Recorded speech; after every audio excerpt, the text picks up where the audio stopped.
வார் அப்படின்னு ஒன்று நடந்துச்சுன்னா கோல்டோட ப்ரைஸ் இன்க்ரீஸ் தான் ஆகிக்கிட்டு இருக்கும். ஏன் இப்போ குறையுது?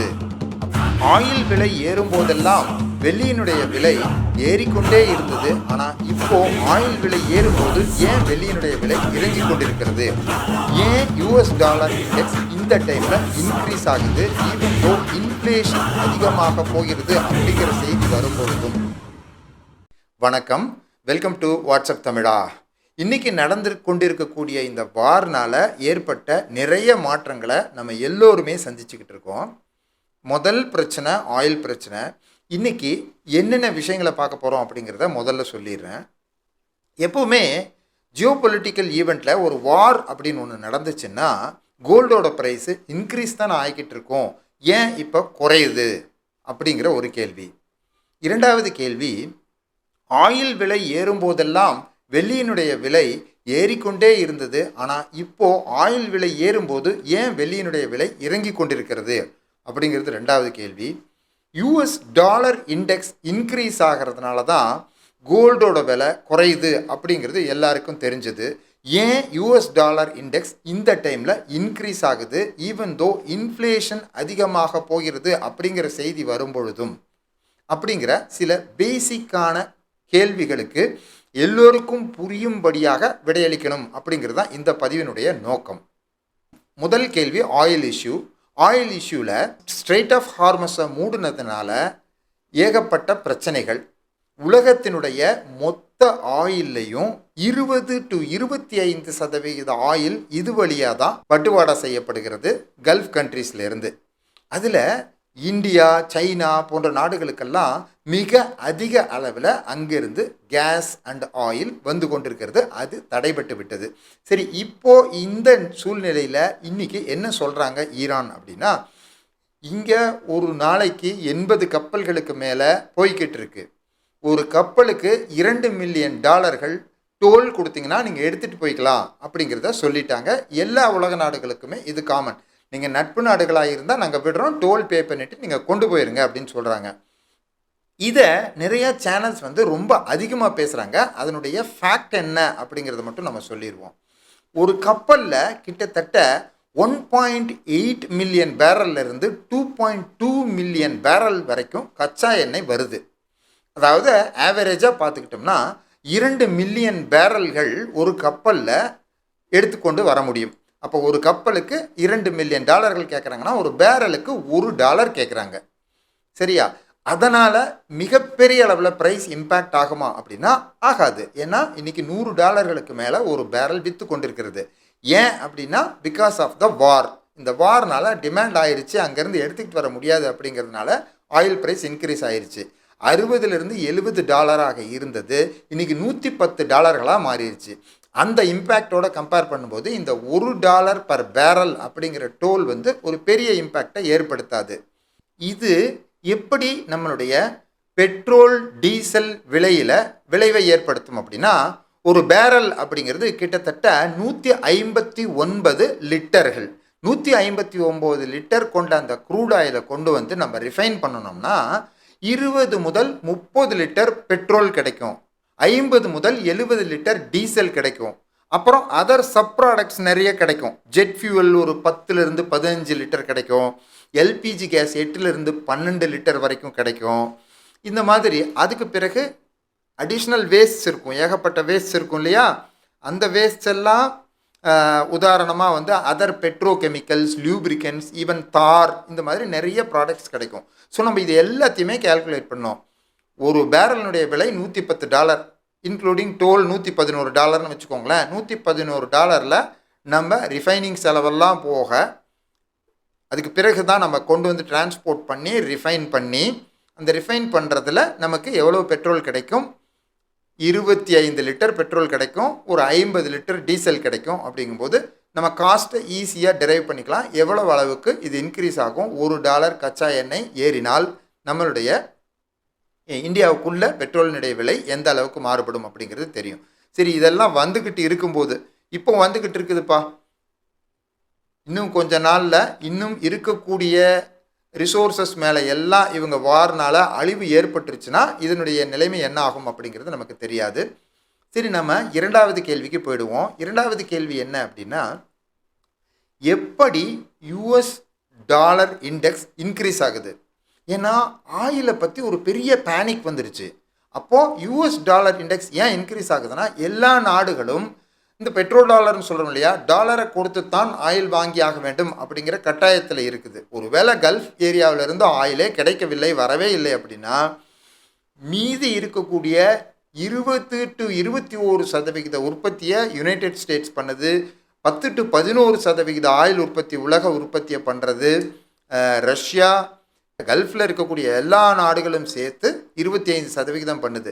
ஸோ பிற நாடுகளிலிருந்து வாங்க வேண்டும் என்றால் நம்ம கட்டாயமாக யூஎஸ் டாலரை கொடுத்து தான் வாங்கணும். அப்படிங்கிறதுனால எல்லா நாடுகளுமே இப்போ யூஎஸ் டாலர் ரிசர்வை அதிகப்படுத்தி கொண்டிருக்கிறார்கள். ஸோ யூஎஸ் டாலர் இண்டெக்ஸ் எப்போ இன்க்ரீஸ் ஆகும்னா, இந்த மேஜர் கரன்சிஸ் அப்படின்னு சொல்கிறாங்க. என்னென்ன? இப்போது euro, British pound, Japanese yen, Australian dollar, இந்த மாதிரியான டாலர்ஸ், இந்த மாதிரியான கரன்சிஸ் எல்லாம் அதிகமாக யூஎஸ் டாலர்ஸை வாங்கிறதுனால யூஎஸ் டாலர் இண்டெக்ஸ் இன்க்ரீஸ் ஆகுது. யூஎஸ்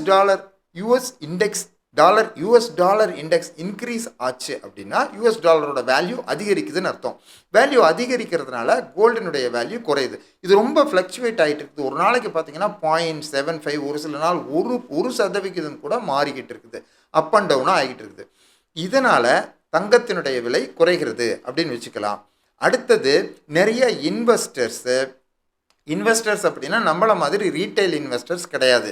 கார்ப்பரேட் இன்வெஸ்டர்ஸ், கண்ட்ரீஸ் எல்லாமே டாலரை நோக்கி பயணப்பட்டுக்கிட்டு இருக்கிறதுனால, ஆயில் கிரைசிஸ்னால அவங்கக்கிட்ட இருக்கக்கூடிய கோல்டு ரிசர்வில் இருந்து டாலராக மாற்றுறதுக்கு நிறைய வாய்ப்பு இருக்குது, பண்ணிக்கிட்டும் இருக்காங்க.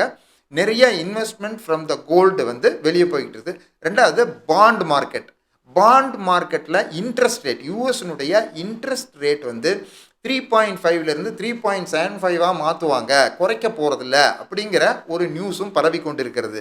அப்படி இல்லைன்னா இன்க்ரீஸ் பண்ணாமல் அதே மாதிரி நிறுத்தினா கூட கோல்டினுடைய விலை கட்டாயமாக குறையத்தான் செய்யும். எப்போ இன்ட்ரெஸ்ட் ரேட்டை குறைக்கிறாங்க, ஒரு 0.25% குறைக்கிறாங்க அப்படின்னு சொன்னாலே கோல்டினுடைய விலை மிக அதிகமாக ஏறி போய்விடும். இதுதான் நியதி. ஸோ இப்போதைக்கு இருக்கக்கூடிய வார் சூழ்நிலையெல்லாம் பார்க்கும்போது வரக்கூடிய இன்ஃப்ளேஷன், இந்த வார்னால் ஆகக்கூடிய அடிஷ்னல் எக்ஸ்பென்சஸ், இதையெல்லாம் பார்க்கும்போது யூஎஸில் என்ன சொல்கிறாங்க அப்படின்னா, இந்த இன்ட்ரெஸ்ட் ரேட் இந்த இயரில் குறையிறதுக்கு வாய்ப்பே இல்லை அப்படிங்கிற ஒரு செய்தி அடிபட்டுக்கிட்டு இருக்குது. ஆனால் பேக் டு நம்மளுடைய டெப்ட், யூஎஸ்னுடைய டெப்ட்டு 38 ட்ரில்லியன் டாலருக்கு மேலே ஆல்மோஸ்ட் 40 ட்ரில்லியன் டாலர்களை தொற்றுச்சு. இந்த இன்ட்ரெஸ்ட் ரேட் குறைக்கப்படலை அப்படின்னா பாண்ட் ஈல்டு அதிகமாகும். பாண்ட் ஈல்டு அதிகமானால் இந்த பாரோயிங் காஸ்ட்டு எக்ஸ்பென்ஸ் ரொம்ப அதிகமாகும். அவங்க அந்த 40 ட்ரில்லியன் டாலருக்கான வட்டியை அதிகமாக செலுத்த வேண்டும். ஏற்கனவே அவங்க பட்ஜெட்டில் பெரும் பகுதியை இந்த பாண்டு ஃபண்டுக்காக ஒதுக்கி கொண்டிருக்கிறார்கள், வாங்கின கடனுக்கு வட்டி கட்டி கொண்டிருக்கிறார்கள். அப்போது ஆட்டோமேட்டிக்காக யூஎஸில் இருக்கக்கூடிய பிரசிடென்ட் ட்ரம்ப் அவர்கள் இன்ட்ரெஸ்ட் ரேட்டை குறைக்கிறதுல தான் ஆர்வம் காட்டுவார். ஸோ நியூ ஃபெடரல் சீஃப் ஒருத்தரை செலக்ட் பண்ணியிருக்காங்க இல்லையா, அவர் செலக்ட் பண்ண பிறகு மே மாதத்துக்கு பிறகு பதவி ஏற்றுக்குவார். அதுக்கு பிறகு கட்டாயம் அகைன் என்ன நடக்கும், ஏன்னா ஒரு நாள் இது நடக்குது, இன்னொரு நாள் இது நடக்குது, டிசிஷன்ஸ் மாறிக்கிட்டே இருக்குது. அப்படிங்கும்போது திருப்பியும் இன்ட்ரெஸ்ட் ரேட்டை, அவங்களுடைய கோர் அப்ஜெக்டிவ் இன்ட்ரெஸ்ட் ரேட்டை குறைக்கணும்.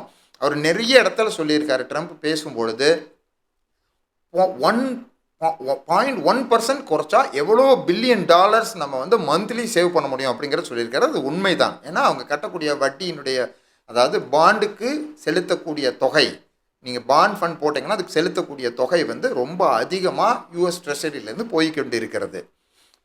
ஸோ இப்போ திருப்பியும் அந்த செய்திகள் இன்னும் ஓரிரு மாதங்களில் வந்துடும். மே மாதம், ஜூன் மாதத்தில் திரும்பியும் அந்த செய்திகள் வந்துடும். இந்த வார் ஓரளவுக்கு கன்சால்டேட் ஆன பிறகு அப்போது தங்கத்தினுடைய விலை அதிகமாகத்தான் போக போகுது.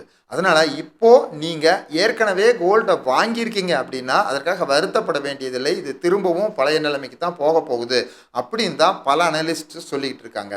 சரி, வெள்ளி ஏன் இப்படி ஆகுது அப்படின்னா, ஒரு அவுன்ஸ் வெள்ளிக்கு கிட்டத்தட்ட 9 மடங்குக்கும் மேலாக, ஒரு சிலர் இதை 13 மடங்குன்னு சொல்கிறாங்க, 13 மடங்குக்கு மேலாக பேப்பர்ஸ் இஷ்யூ பண்ணிட்டாங்க. அதாவது பேப்பர்ஸ் அப்படின்னா நம்ம இடிஎஃப்லாம் வாங்குறோம் இல்லையா, அந்த மாதிரி ஏகப்பட்ட பேப்பர் சில்வர் தான் இப்போ வந்து ப்ரைஸை வந்து ட்ரைவ் பண்ணிக்கிட்டு இருக்குது. ஸோ பேப்பர் சில்வரில் ப்ரைஸ் ட்ரைவ் ஆகிறதுனால அதனுடைய விலை ரொம்ப அதிகமாகி கிட்டத்தட்ட $35 $120 வரைக்கும் போச்சு.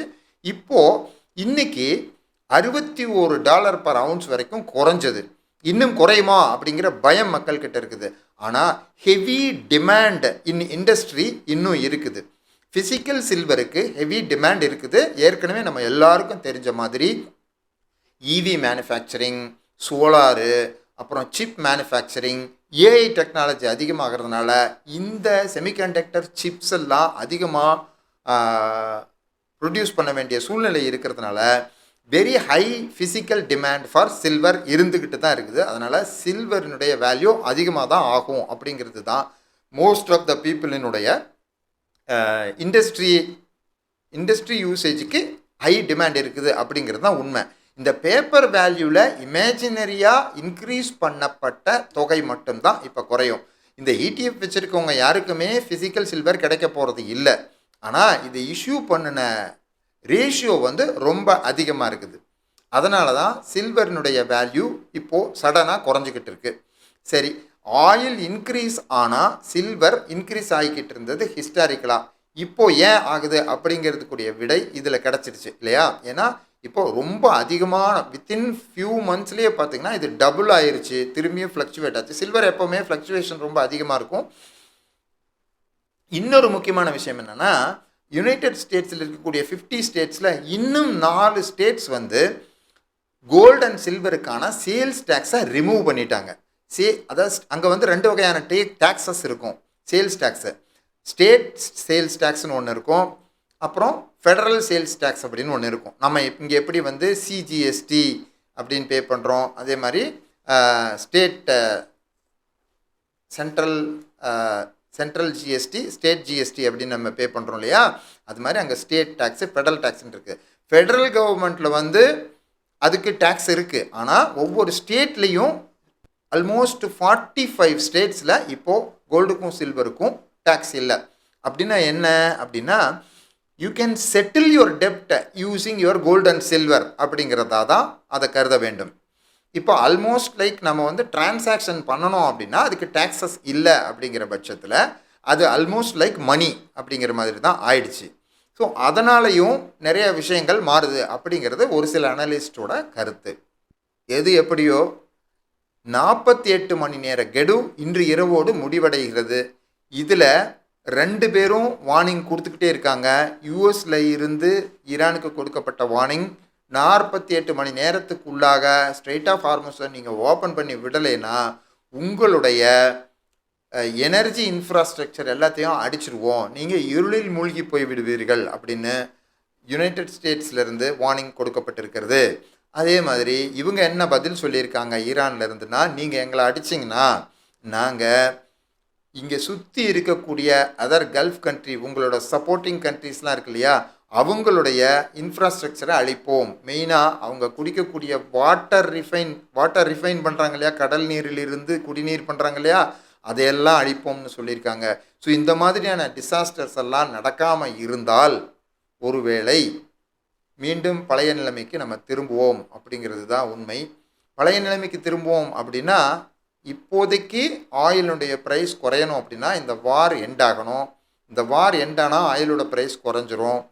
அப்படி இல்லைன்னா இன்னும் வார் அதிகமானால் ஆயிலோட ப்ரைஸ் மட்டும் இல்லை, ஆயிலே நமக்கு கிடைக்குமா அப்படிங்கிறது தான் கேள்வி. கிடைக்கும், ஏன்னா அமெரிக்காவிலிருந்து ஆயிலை நம்ம எடுத்துக்கலாம், கனடாவிலேருந்து எடுத்துக்கலாம், ரஷ்யாவிலேருந்து எடுத்துக்கலாம். ஆனால் அதற்கான செலவினம் ரொம்ப அதிகமாகும். பக்கத்திலிருந்து எடுக்கக்கூடிய பொருளை விட நம்ம தூரத்திலிருந்து ஆயிலையும் கேஸையும் எடுக்கும்போது அதற்கு இன்னும் எக்ஸ்பென்ஸ் அதிகமாகும், நமக்கு இன்னும் செலவு அதிகமாகும். நம்ம இந்தியாவில் பெட்ரோல் ப்ரைஸை கட்டாயமாக இன்க்ரீஸ் பண்ணி தான் ஆகணும். 5 ஸ்டேட்டில் எலெக்ஷன் நடக்கிறதுனால எலெக்ஷன் முடிஞ்ச பிறகு கட்டாயமாக இன்க்ரீஸ் பண்ணுவாங்க. ஒருவேளை அதற்கு முன்பாகவே இன்க்ரீஸ் பண்ணுறதுக்கும் வாய்ப்பு இருக்குது, ரொம்ப கைமீறி போயிடுச்சுன்னா.